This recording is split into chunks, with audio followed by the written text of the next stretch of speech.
Assalamualaikum warahmatullahi wabarakatuh. Perkenalkan, nama saya Mutia Sawitri dan rekan saya Elsa Priskayati akan menjelaskan mengenai anggaran sektor publik. Definisi anggaran sektor publik. Anggaran sektor publik adalah suatu rencana kerja yang dibuat dan digunakan oleh pemerintah, baik oleh pemerintah pusat maupun pemerintah daerah, yang dinyatakan dalam bentuk ukuran finansial yang memuat informasi mengenai pendapatan, belanja, aktivitas, dan pembiayaan dalam satuan moneter. Definisi lainnya adalah anggaran dapat diinterpretasikan sebagai paket pernyataan menyangkut perkiraan, penerimaan, dan pengeluaran yang diharapkan akan terjadi dalam satu atau beberapa periode mendatang. Dalam anggaran selalu disertakan data penerimaan dan pengeluaran masa lampau. Fungsi anggaran sektor publik. 1. Sebagai alat perencanaan. 2. Sebagai alat pengendalian. 3. Sebagai kebijakan fiskal. 4. Sebagai alat politik. 5. Sebagai alat koordinasi dan komunikasi.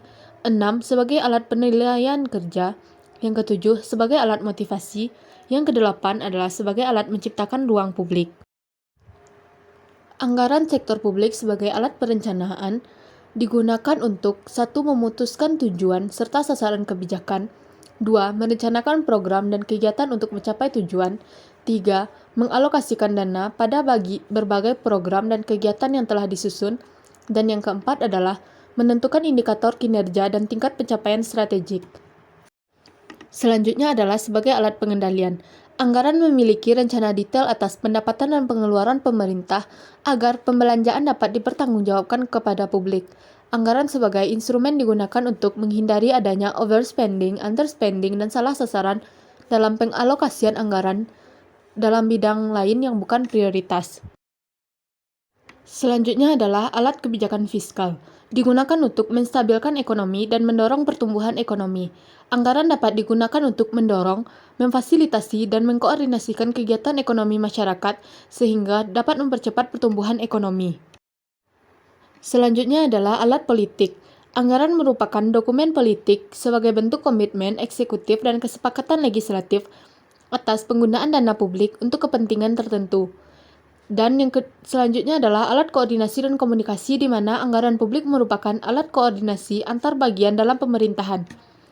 Anggaran ini dapat mendeteksi konsistensi suatu unit kerja dan juga berfungsi sebagai alat penilaian kerja. Anggaran merupakan wujud komitmen dari eksekutif kepada legislatif.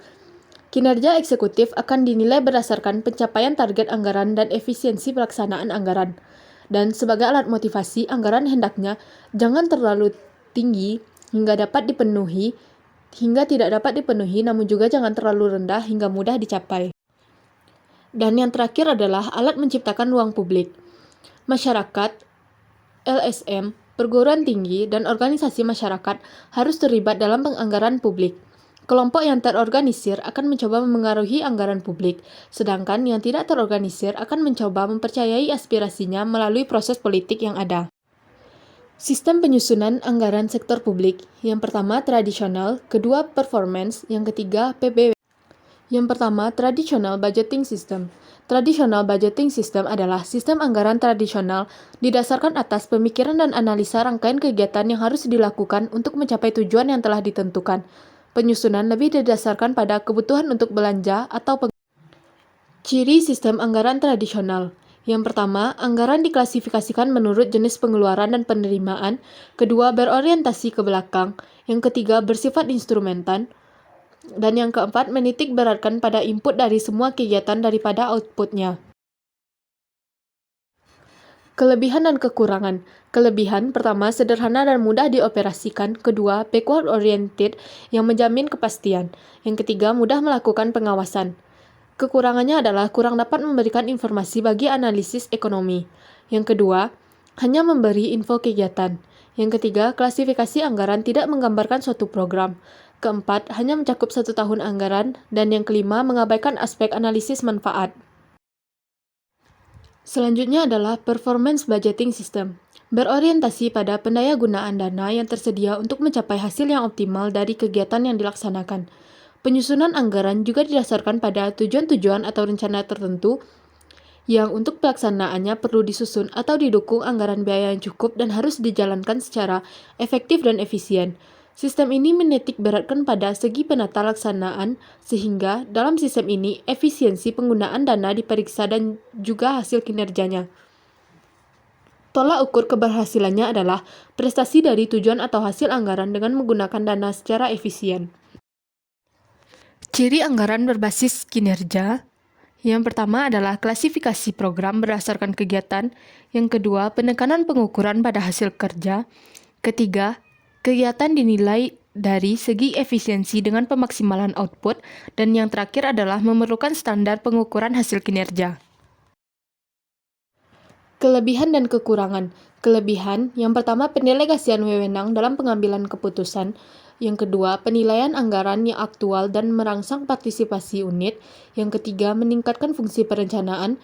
Yang keempat, memungkinkan alokasi dana secara optimal. Yang kelima, dapat menghindari pemborosan. Kekurangannya adalah menurunkan peran legislatif dalam perumusan kebijakan dan anggaran. Yang kedua, tidak terdapat kejelasan tentang tanggung jawab. Yang ketiga, tidak semua kegiatan dapat diukur secara kuantitatif. Selanjutnya adalah planning, programming, dan budgeting system. PPBS merupakan proses perencanaan, penyusunan program, dan penganggaran suatu organisasi diikat dalam satu sistem sebagai satu kesatuan yang terpadu, bulat, dan tak terpisahkan. Dasar pemikirannya adalah anggaran merupakan hasil kerja dari satu proses kegiatan perencanaan yang dituangkan dalam program. Sasaran utama dari PPBS adalah membantu pemimpin membuat keputusan menyangkut usaha mencapai tujuan. Kelebihan dan kekurangan dari PPBS. Kelebihannya yang pertama adalah menggambarkan tujuan jelas tujuan dari organisasi, yang kedua menghindari program overlaying, dan yang ketiga adalah memungkinkan pemilihan alokasi sumber daya secara efisien berdasarkan analisis manfaat.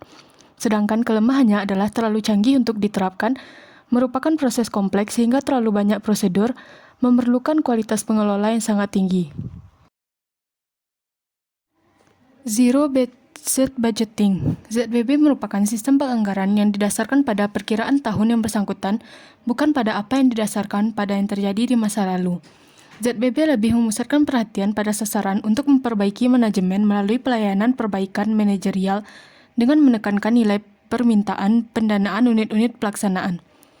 Karakteristiknya adalah dimulai dari kondisi belum adanya sumber daya. Yang kedua, perlu dibuat urutan terhadap tujuan-tujuan program-program organisasi. Dan yang ketiga adalah memerlukan perhatian pada prioritas operasi entitas dan alternatif-alternatifnya. Kelebihan dan kelemahan dari ZBB. Kelebihannya adalah pertama, proses pembuatan keputusan dapat menjamin tersedianya informasi yang bermanfaat bagi putusan manajemen. Yang kedua, dana dapat dialokasikan secara efisien. Yang ketiga, setiap program selalu direview tiap tahun. Dan yang keempat adalah pengambilan keputusan dapat memperoleh informasi mengenai kegiatan yang dianggap kritis dan mendesak. Kelemahannya adalah sulit diterapkan, terlalu mahal dan memakan waktu, memerlukan keahlian khusus, memerlukan data yang lebih banyak, asumsi yang digunakan kurang analitis, dan sulit memutuskan kegiatan yang benar-benar penting. Jenis-jenis anggaran. Yang pertama, anggaran operasional. Anggaran operasional digunakan untuk merencanakan kebutuhan sehari-hari dalam menjalankan pemerintah. Pengeluaran pemerintah yang dapat dikategorikan dalam anggaran operasional adalah belanja rutin. Belanja rutin adalah pengeluaran yang manfaatnya hanya untuk 1 tahun anggaran dan tidak dapat menambah aset atau kekayaan bagi pemerintah. Disebut rutin karena sifat pengeluaran tersebut berulang-ulang ada setiap tahun. Secara umum, pengeluaran yang masuk kategori anggaran operasional antara lain administrasi umum dan belanja operasi dan pemeliharaan. Yang kedua adalah anggaran modal. Anggaran modal menunjukkan rencana jangka panjang dan pembelanjaan atas aktiva tetap seperti gedung, peralatan, kendaraan, perabot, dan sebagainya. Pengeluaran modal yang besar biasanya dilakukan dengan menggunakan pinjaman. Belanja investasi atau modal adalah pengeluaran yang manfaatnya cenderung lebih dari 1 tahun anggaran dan akan menambah aset atau kekayaan pemerintah. Dan selanjutnya akan menambah anggaran rutin untuk biaya operasional dan pemeliharaan. Anggaran berfungsi sebagai alat politis dan digunakan untuk memutuskan prioritas dan kebutuhan keuangan pada sektor tersebut.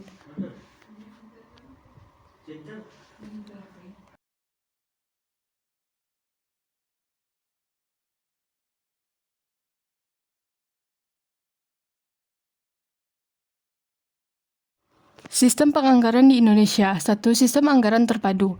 Penyusunan rencana keuangan tahunan untuk seluruh jenis belanja guna melaksanakan kegiatan pemerintah yang didasarkan pada prinsip pencapaian efisiensi alokasi dana. 5. Komponen pendekatan anggaran terpadu. 1. Satuan kerja, kuasa pengguna anggaran untuk melaksanakan kegiatan yang ditetapkan oleh pemerintah. 2. Kegiatan. 3. Keluaran yang jelas. 4. Jenis belanja ditetapkan kriteria yang sama untuk semua kegiatan. Dan 5. Dokumen anggaran. Yang kedua adalah anggaran berbasis kinerja, performance-based budget, mengutamakan upaya pencapaian output keluaran dan outcome hasil atas alokasi belanja input yang ditetapkan. 5 komponen pendekatan anggaran terpadu, 1. Satuan kerja, 2. Kegiatan, 3. Keluaran yang jelas, 4. Standar biaya, dan 5. Jenis belanja. Dalam menetapkan target kinerja, perlu dilakukan metode SMART, yakni yang pertama spesifik, yang kedua measured, yang ketiga achievable, dan keempat relevant, dan yang kelima time. Sistem penganggaran yang terakhir adalah kerangka pengeluaran jangka menengah medium term expenditure framework. Pendekatan penganggaran berdasarkan kebijakan dengan pengambilan keputusan yang menimbulkan implikasi anggaran dalam jangka waktu lebih dari 1 tahun anggaran. Siklus anggaran sektor publik. Yang pertama adalah tahap persiapan anggaran. Pada tahap persiapan anggaran dilakukan taksiran pengeluaran atas dasar taksiran pendapatan yang tersedia. Yang perlu diperhatikan adalah sebelum menyetujui taksiran pengeluaran, terlebih dahulu harus dilakukan penaksiran pendapatan secara lebih akurat. Dalam persoalan estimasi, yang perlu mendapat perhatian adalah terdapatnya faktor uncertainty atau tingkat ketidakpastian yang cukup tinggi. Oleh sebab itu, manajer keuangan publik harus memahami betul dalam menentukan besarnya suatu mata anggaran. Besarnya mata anggaran pada suatu anggaran yang menggunakan line item budgeting akan berbeda dengan input-output budgeting, program budgeting, atau zero-based budgeting. Selanjutnya adalah tahap ratifikasi anggaran. Tahap berikutnya adalah budget ratification. Tahap ini merupakan tahap yang melibatkan proses politik yang cukup rumit dan cukup berat, di mana pemimpinan eksekutif dituntut tidak hanya memiliki managerial skill, namun juga mempunyai political skill, salesmanship, dan coalition building yang memadai. Integritas dan kesiapan mental yang tinggi dari eksekutif sangat penting dalam tahap ini. Selanjutnya adalah tahap pelaksanaan anggaran atau budget implementation. Sistem informasi akuntansi dan sistem pengendalian manajemen sangat diperlukan untuk mendukung pelaksanaan anggaran. Manajer keuangan publik dalam hal ini bertanggung jawab untuk menciptakan sistem akuntansi yang memadai dan handal untuk perencanaan pengendalian anggaran yang telah disepakati dan bahkan dapat diandalkan untuk tahap penyusunan anggaran periode berikutnya. Dan yang terakhir adalah tahap pelaporan dan evaluasi anggaran, di mana tahap terakhir siklus ini adalah pada tahap persiapan, ratifikasi, dan implementasi anggaran terkait dengan aspek operasional anggaran, sedangkan pada tahap pelaporan dan evaluasi terkait dengan aspek akuntabilitas. Jika tahap implementasi telah didukung dengan sistem akuntansi dan sistem pengendalian manajemen yang baik, maka diharapkan tahap budgeting report and evaluation tidak akan menemukan banyak masalah. Sekian yang dapat saya sampaikan. Jika ada kesalahan, saya mohon maaf. Assalamualaikum warahmatullahi wabarakatuh.